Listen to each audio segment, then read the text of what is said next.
side of the team's GM search.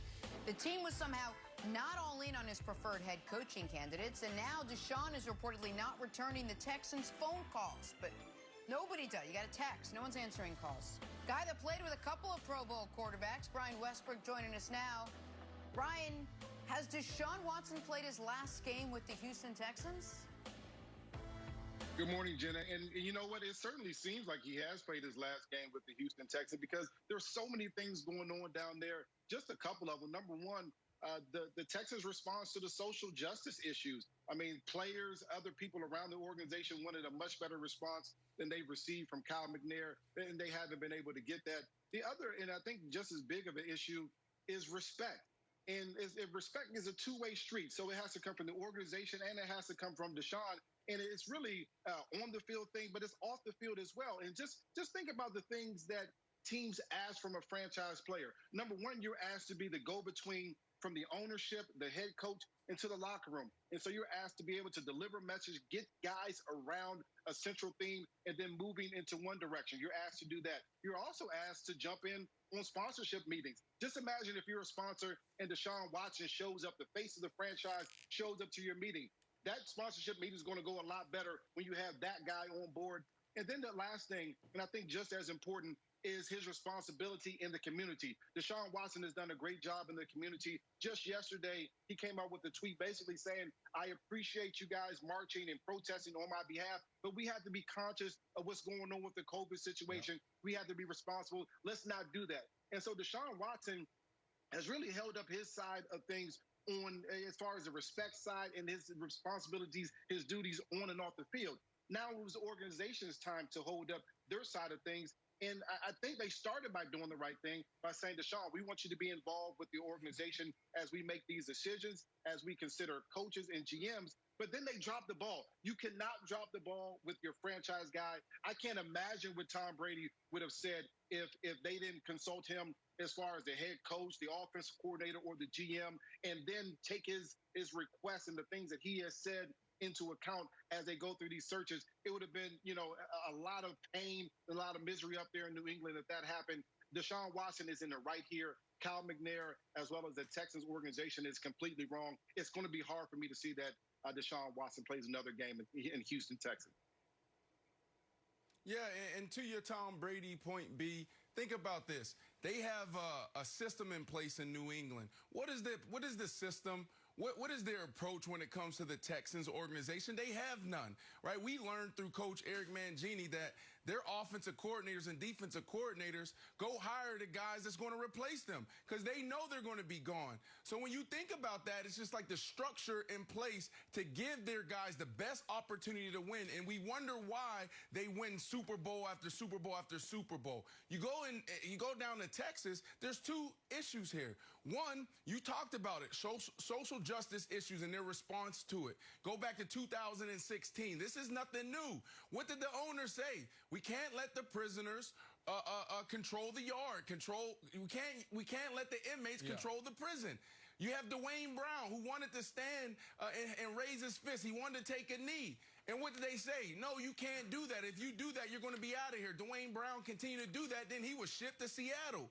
Now you fast forward 4 years later, and now we're in the second wave, in the second coming of the civil rights movement, and you have a black quarterback, and you don't interview Eric Bieniemy when you were supposed to.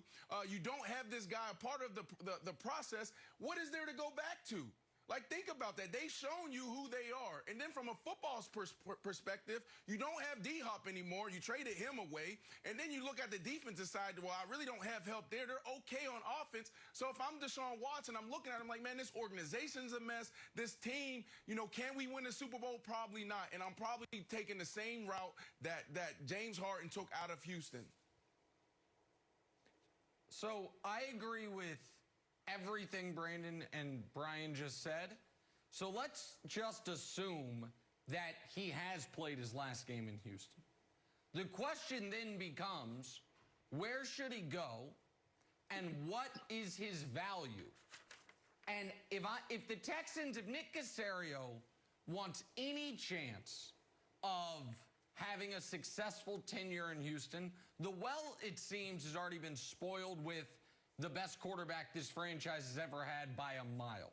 So what you must do is recoup as much as you possibly can for that asset. And Wilds, I think it is record-breaking return.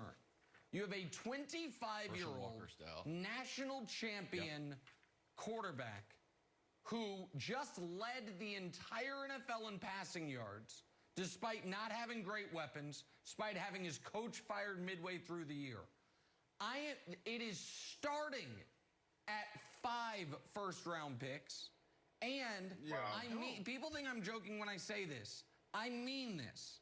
If I were the Chicago Bears or the San Francisco 49ers, I would call the Texans and say, we will give you our first-round pick every year Deshaun is on our roster. It's in perpetuity. It expires when we cut or trade him.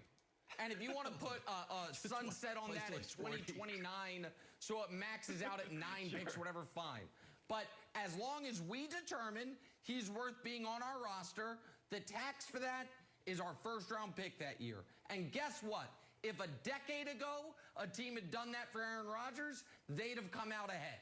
So that's the value of a 25-year-old superstar quarterback, Wilds. And if, you can't be talking about, we'll give you 3 firsts and 2 seconds. That's the value for an unproven quarterback prospect. Well, Brandon, if he's gone already, then for the Texans it is about value. And Wilds, it's about what they can get back if they have to move on from him, Wilds. The reason why I said it's not about value, because this is not about, hold on 1 second. The reason why it's not about value is because it's not about football right now. That's number one. So everything you're saying is absolutely correct. But when this is a PR nightmare for the Texans. If this continues to play out, Deshaun continues to ignore those text messages, if he continues to not take those calls, there's going to be more stories coming out. I can guarantee you that. There's 5, 6, 7 athletes there, football players there, that have their own personal stories about how the organization dealt with things. Going back to Obama, when Obama was elected, they threw a party, a barbecue on site there. You know what happened? The owner sent the security and said, I don't believe in that. You guys may be happy that Obama is elected, but I'm not. And this party, canceled this party. He canceled everything, unplugged the music, sent everybody home. This is not about football. So the precedent can't be set that because of this kid's value on the football field, now we're going to say, oh, you got to give me 5 first-round picks, 9 first-round picks. That is absolutely ridiculous. This is the Texans' fault, and they have to live up to this because of everything they did, not only this year, but the last 10, 20 years. All right, we are going to get you set for this weekend, talking some Buffalo Bills, and can they avenge their Week 6 loss to the Chiefs? We'll head to Arrowhead next. First things first.